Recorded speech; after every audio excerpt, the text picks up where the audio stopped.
Bener Pak, gawe na Mang. Ya, Mang, bayar lagi tadi Ya. bayar. dibayar tadi bayar.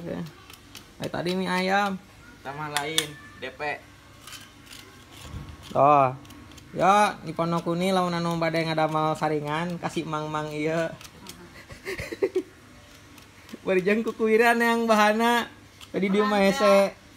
Balanya tadi kuking kalangkap. Nah, butuh tukang pipa oke bisa hubungi Bapak Dindin. Sedia pasang pipa di mana saja, termasuk di bawah tanah.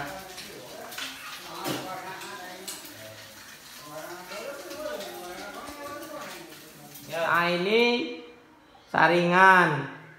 Di sini ada 3 katup. Kalau posisi katup ini bersilangan dengan pipa nih seperti di gambar ini di video ini.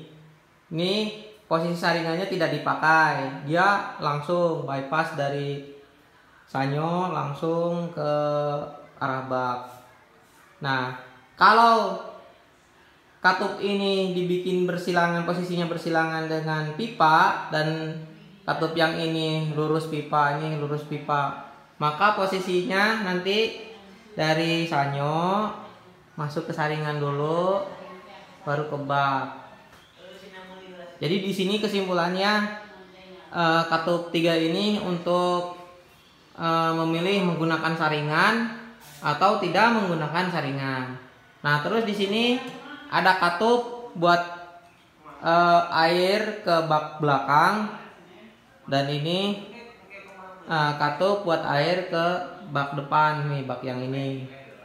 Nah, kalau posisi ini, posisi katup bak belakang ini posisinya bersilangan dengan arah pipa, artinya dia ditutup. Sedangkan yang ini yang ke bak depan posisinya searah pipa, itu artinya dibuka.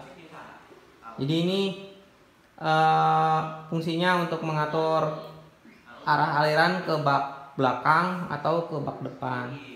Nah, terus di sini ada keran ini buat air minum, bisa buat bersih-bersih di depan, bisa pakai selang.